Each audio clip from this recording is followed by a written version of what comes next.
एक छोटे से गांव हिमायतपुर, बहती हुई नदी पद्मा के किनारे पैदा हुआ एक प्राण।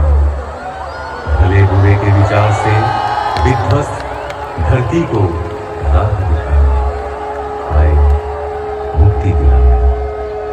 अचंभित रह गया हर कोई जब जन्म लेते ही खिलखिला कर हंसने लगा बच्चा। पिता शिव चंद्र चक्रवर्ती, माता मनमोहन देवी। माँ ने आदर से नाम रखा अनुकूल, पूरा नाम अनुकूल चंद्र चक्रवर्ती।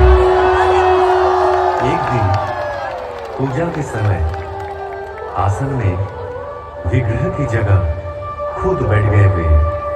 डांट फटकार मिली तो कहे, पुकार तो रहा था वो मुझे। असीम लगाव था मां के प्रति। एक दिन किसी कारण मां पीछने के लिए दौड़ी। भागने लगा बच्चा। पैर में चुभती हुई गर्मी का एहसास हुआ। ख्याल आया, ऐसे ही मां का पाँव भी तो चलता होगा। रुक गए, थम गए। पिटाई पड़ी, उससे भी उनका हृदय आनंद से ही भरा था। मां की उम्र बढ़ी, ज्ञान विज्ञान के अनंत आधार पाठशाला पहुंचा, जहां दुनिया में एक के जैसा हूबहू एक और नहीं। वहां सिखाया जा रहा था एक और एक दो नहीं मान पाए। और क्या, हम साधारण मानव पीछ ही तो सकते थे उन महाज्ञानी को। बारिश का एक दिन, गहरी एक खाई, डूब रहा था एक बूढ़ा प्राण। बचाव के लिए पुकार रहा था हाथ बढ़ाए हुए। जीवन बचा तो बूढ़े ने बोला, क्या तुम ही मेरे अल्लाह हो? जिंदगी भर ऐसे अनगिनत हाथ सहारा तो खोजते रहे, उनका नहीं। उम्र और भी बढ़ती गई। पिता की इच्छा से पहुंचे कोलकाता डॉक्टरी पढ़ने। शहर में बिगड़ सकता है बच्चा, इस एहसास से घर से पैसा तंगी से ही भेजा जाता है। बड़ी कठिनाइयों से गुजरे वे दिन। रहने लगे गरीब मजदूरों के बीच। संसारी, धनी, निराश्रय, निरक्षर सब आते रहे आशा की किरण में परिस्नात होने। रचा कर्मशाला, रचा ज्ञानशाला, आपूर्ति के लिए आनंद बाजार भी। आश्रय पाने आकर प्रश्रय ही मिला हम सबको बेहतर जिंदगी की ओर। उनको घेर के जो मंडली तैयार हुई, उसे सब पहचानने लगे सत्संग के नाम से। ऐसे ही एक दिन अचानक उस गांव का सब कुछ पीछे छोड़ कर्म भूमि की हर कुछ त्याग चल पड़े पश्चिम की ओर, पहुंचे देवघर। साल भर बाद आई देश विभाजन के हलाहल से ग्रसित राष्ट्रीय स्वतंत्रता। अनगिनत घर बिखरे, अनेक प्राण बिछड़े। निराशा के वक्त कितनों को शरण दिए हुए। शुरू हुई वही कहानी दोबारा। महामानव की लीला का अंतिम पल देवघर में ही हुआ समाहित। जो रहे उनमें समाहित, जो रहे उनमें मगन, समुकित हो आज भी पाते हुए अपने जीवन में हर एहसास में, हर कदम में यजन, याजन, इष्ट भृति के माध्यम से नियमित निरंतर ठाकुर को संग सुधा पाए हुए कई जन आदेश पाकर या तो अपनी इच्छा से, दिल और दिमाग से भी किए कोशिश, पर असफल रहे। वो कोशिश मानो एक तितली के अपने पंख लहराकर आसमान छूने का प्रयास जैसा। उनका संपूर्ण बयान करना कठिन ही नहीं, असंभव साबित हुआ। उनका व्याख्यान हो सकता नहीं, होता ही नहीं। ठाकुर की उपमा केवल ठाकुर ही है। তোমার রঙে হৃদয় আমার রাঙা, তোমার রঙে হৃদয় আমার রাঙা, তোমায় বিদায় দেব কেমন করে, বিশ্বভুবন তোমার সুরে বাঁধা,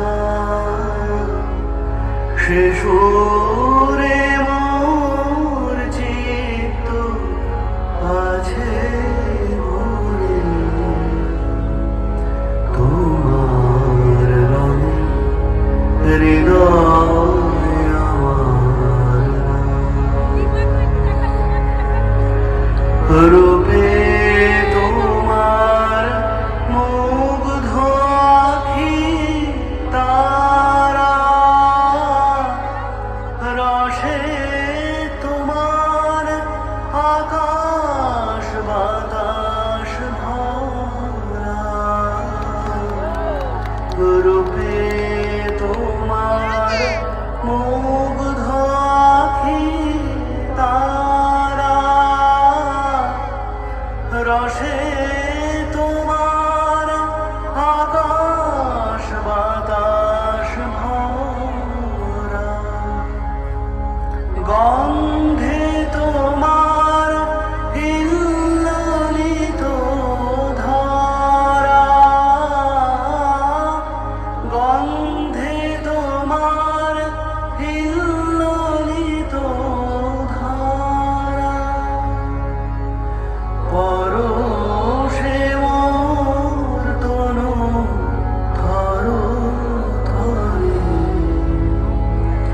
তোমার রঙে হৃদয় আমার রাঙা, তোমার লাগি দিবানিশি জাগা, তুমি যে মোর সকল ছাওয়া পাওয়া, তোমার লাগি দিবানিশি জাগা, তুমি যে মোর সকল ছাওয়া পাওয়া, তোমায় বিনা সকল চাওয়া ফাঁকা, হৃদয় আমার কাঁদে তোমার তরে। তোমার রঙে হৃদয় আমার রাঙা, তুমি আমার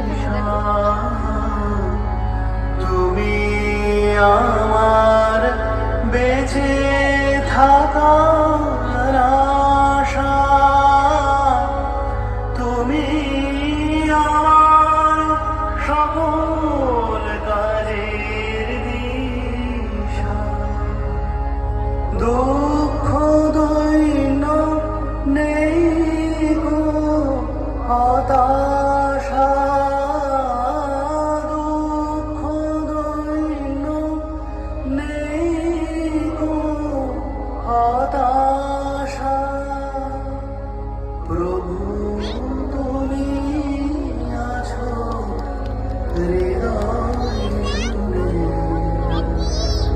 তোমার রঙে হৃদয় আমার রাঙা। তোমায় বিদায় দেব কেমন করে, বিশ্বভুবন তোমার সুরে বাঁধা, সে সুরে মোর চিত্ত আছে ভরে। তোমার রঙে হৃদয়